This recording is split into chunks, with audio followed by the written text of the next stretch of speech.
حاضرین محترم، اللہ تبارک و تعالیٰ کو اپنے بندے سے بڑا پیار ہے،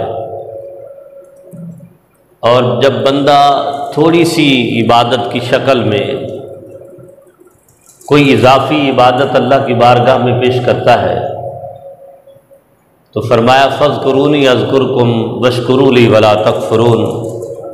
تم میرا ذکر کرو بدلے میں تمہارا ذکر کروں گا۔ بات یہ ہے کہ ہم تو اللہ کا ذکر کریں، اس کا نام لیں، اس کی عبادت کسی بھی عمل کے طور پر کریں، تو ہم تو بندے ہیں،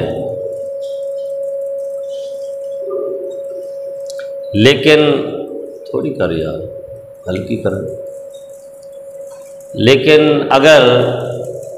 بندے کا ذکر اللہ کی زبان مبارک پر آ جائے تو یہ پھر بندے کی خوش نصیبی نہیں تو اور کیا ہے۔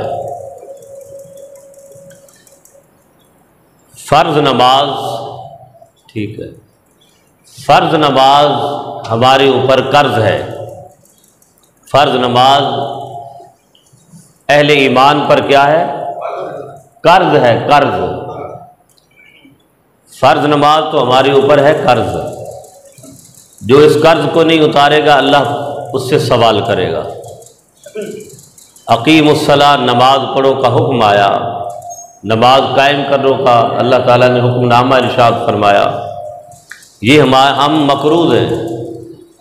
اگر ہم نماز نہ پڑھنے کی وجہ سے مقروض نہ ہوتے، جس نے ادا کر لی وہ رب ذوالجلال خود فرماتا ہے من یقرض اللہ قرضا حسنا، کون ہے جو اپنے رب کو قرض حسنا عطا کرے گا؟ تو قرض حسنا کیا ہے؟ حقوق اللہ اور حقوق العباد کی مکمل پاسداری ہے۔ تو برادران محترم، اس لیے حضور نے فرمایا کہ بروز حشر پہلے جو سوال کیے جائیں گے ان میں ایک سوال یہ بھی ہوگا کہ تو نے نماز بھی پڑھی ہے کہ نہیں۔ تو یہ جو فرض کا قرض ہے یہ ادا کرنے کے بعد اللہ تعالیٰ کو سب سے بہترین چیز جو پسند ہے وہ نفل نماز ہے، اور نفل کا معنی ہوتا ہے اضافی چیز، اضافی چیز، ایکسٹرا، مزید۔ تو اب آپ یہ دیکھیے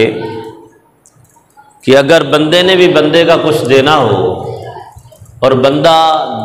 جو مقرر چیز ہے اس سے بڑھ کر اور کچھ واپس کر دے، تو آپ یقین جانیے کہ مثلا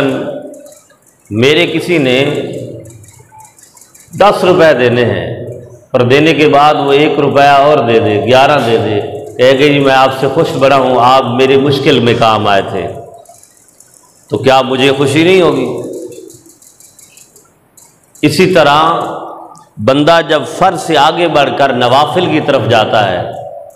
تو اللہ تبارک و تعالیٰ کی بارگاہ میں جب اضافی عبادت نوافل کی صورت میں، مزید زائد 5 کے علاوہ نمازوں کی صورت میں، ذکر اذکار تسبیحات اوراد وظائف کی صورت میں جب بندہ اللہ کو یاد کرتا ہے تو رب ذوالجلال کی شان دیکھیے، رب ذوالجلال کی شان دیکھیے۔ اللہ نے ارشاد فرمایا کہ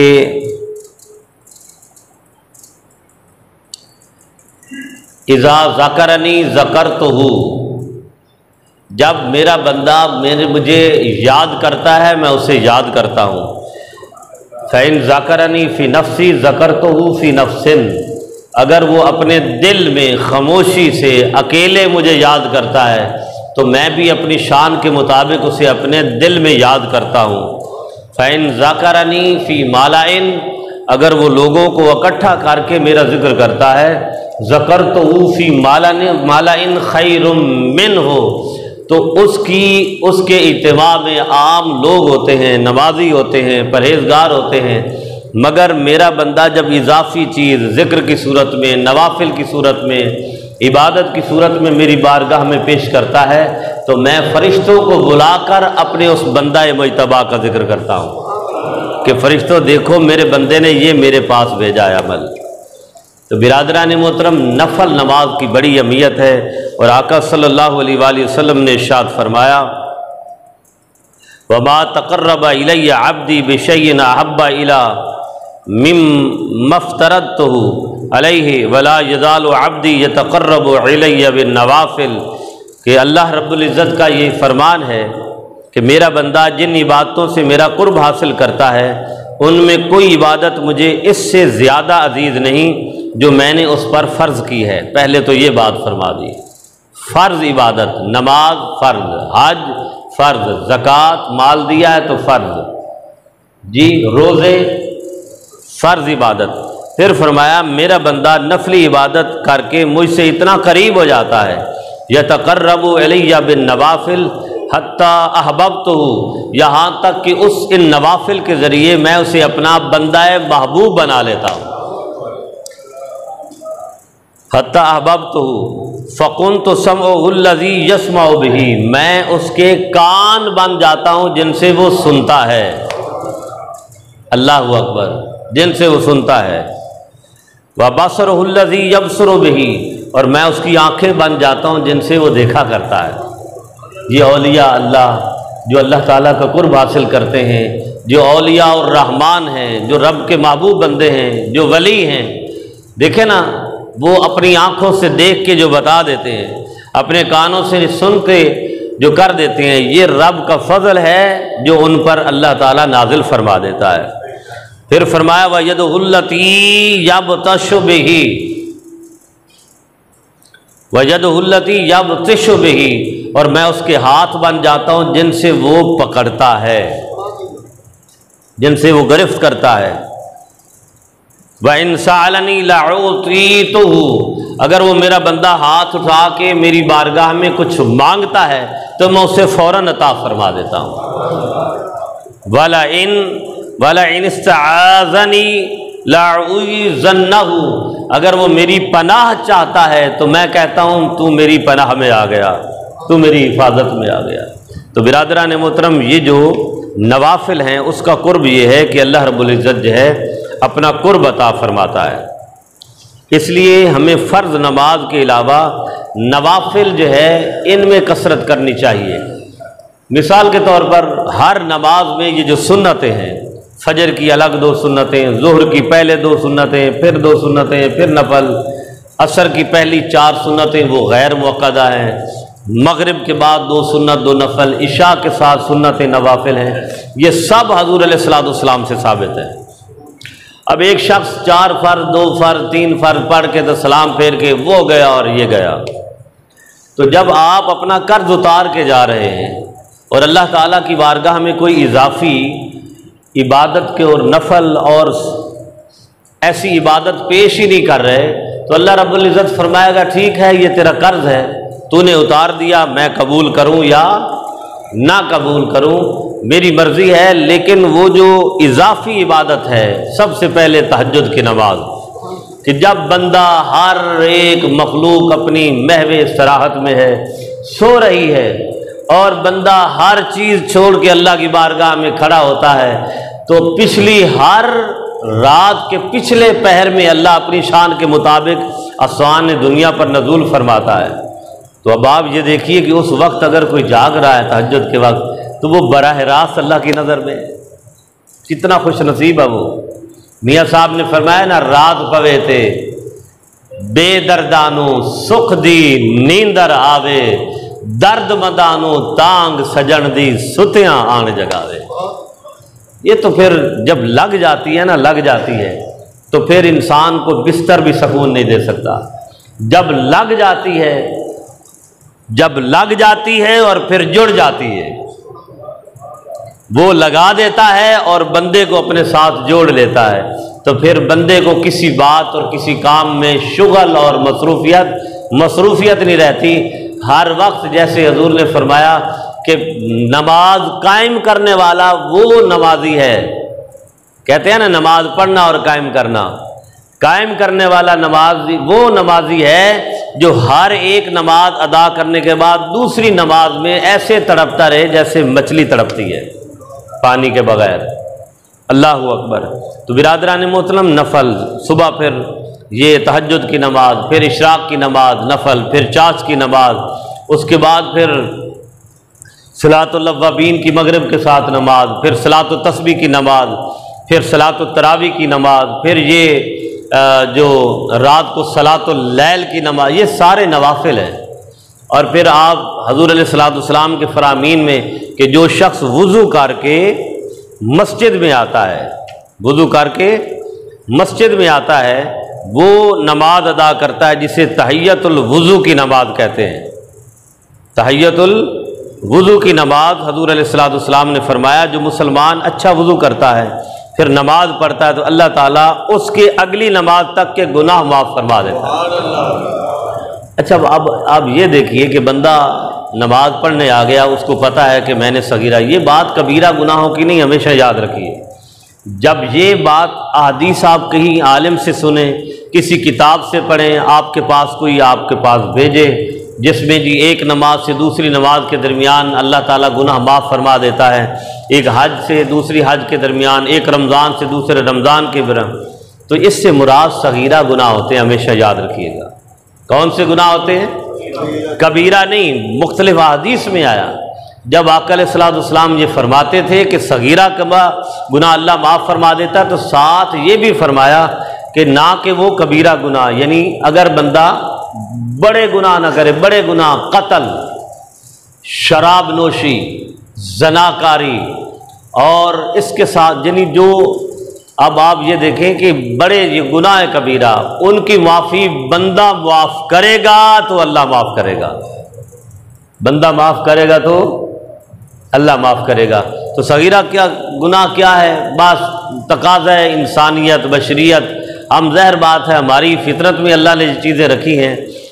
تو اگر ان پر قابو پا لے تو بندہ تو فرشتہ، انسان تو ہے ہی نہیں۔ غیبت ہو گئی، چغلی ہو گئی، تھوڑی وعدہ خلافی ہو گئی، کسی کو وعدہ سچ بولنے کی بجائے جھوٹ بول بیٹھے، کسی کے ساتھ اونچا بول بیٹھے، کسی کے ساتھ زیادتی چھوٹی موٹی کر بیٹھے، یہ صغیرہ گناہ ہے۔ تو آقا صلی اللہ علیہ وسلم نے ارشاد فرمایا کہ یہ جو حدیث ہے کہ جو مسلمان اچھا وضو کرتا ہے پھر نماز پڑھتا ہے تو اللہ تعالیٰ اس کی اگلی نماز تک کے گناہ معاف فرما دیتا ہے۔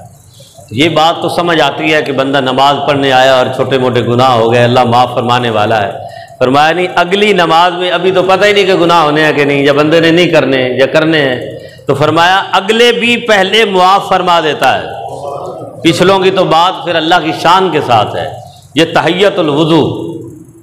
اس کے ساتھ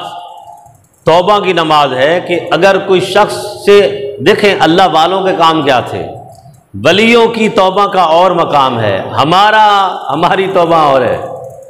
ہم تو بہت کچھ ڈکار مار کے پھر توبہ کرتے ہیں نا، ولیوں کی توبہ کیا ہے کہ ایک لمحے بھی اگر اللہ کی بارگاہ سے اس کے ذکر سے غافل ہو گئے تو وہ توبہ میں چلے گئے، ایک لمحے بھی اللہ کے ذکر سے واپس مڑ گئے۔ ولیوں کی توبہ کیا ہے؟ ولیوں کی توبہ شیخ عبد القادر جیلانی والی ہے کہ ایک سیب کھا لیا تھا نا، اور حضور علیہ الصلوۃ والسلام نے تو کلیئر کٹ فرمایا گری پڑی چیز اگر کوئی کھا لے تو وہ حلال ہے، اس پہ فتویٰ بھی ہے، گری پڑی چیز کوئی کھا لے اگر تو وہ حلال ہے۔ مگر وہ سیب آتا ہوا شیخ عبد القادر جیلانی نے جب کھا لیا تو فرمایا میری عبادت ہی قبول نہیں جب تک اس کے باغ کے مالک سے اپنی معافی نہ مانگ لوں۔ یہ ولیوں کی ہے، پھر اور بڑی مثالیں دی جا سکتی ہیں۔ نوافل نماز ہمارے دل میں اللہ کا قرب پیدا کرتی ہیں، رب کا نور پیدا کرتی ہیں، لیکن آج آپ دیکھ لیں کہ بندہ اتنا مصروف ہو گیا ہے، ہم اپنی جو عام جنرلائز میں بات کرتا ہوں، ہم خوش نصیب ہیں، ہمیں ہر وقت اللہ کی یہ حمد و ثنا ہی کرنی چاہیے کہ یا اللہ تو ہمیں بلا تو لیتا ہے، ہم حاضری تو لگوا جاتے ہیں، لیکن اگر آتا ہے بندہ اور حاضری اچھے سے نہ لگوائے اور جان چھڑا کے چلا جائے تو اس نکمے طالب علم کی طرح ہے، تو بیٹھا تو وہ کلاس میں ہے اور اس کا استاد پڑھا رہا ہے مگر اس کو سبق یاد نہیں ہوتا۔ جب آ گئے تو اچھی حاضری لگوانے کی کوشش کرنی چاہیے، فرض پڑے پھیرا سلام وہ گئے۔ اور بھائی بات یہ ہے کہ جو باہر میں کام ہے، اللہ کے گھر کے دور کام ہے، ہماری دکان ہے، ہمارا کاروبار ہے، ہمارا گھر بار ہے، کسی سے ملنا ہے، اگر یہ سوچ لے کہ یا اللہ تھوڑی دیر میں یہ بیٹھ رہا ہوں تیری بارگاہ میں، وہ جو کام رکا ہے اس میں تو نے برکت فرمانی ہے، تو نے ہی کرم نوازی فرمانی ہے۔ تو بندہ اگر بھاگ کے جانے کی بجائے سکون سے اپنا کام کرنے کے لیے جائے گا اور تھوڑی دیر اللہ کی بارگاہ میں کنسنٹریشن کے ساتھ بیٹھ جائے، اس کا ذکر کر لے، فرض نماز پڑھی، جو حضور نے فرمایا دعائیں مانگو، ذکر اذکار کرو، دعا کر لو، دو ہاتھ ہی۔ اب آپ دیکھیں نا کیسے ہم مسلمان ہو گئے ہیں کہ دعا سے بھی ہمیں چڑ لگتی ہے۔ دعا کس سے مانگنا ہے؟ اللہ سے مانگنا ہے۔ اور بھائی اب تو اللہ سے مانگنے ہی نہیں دیتے،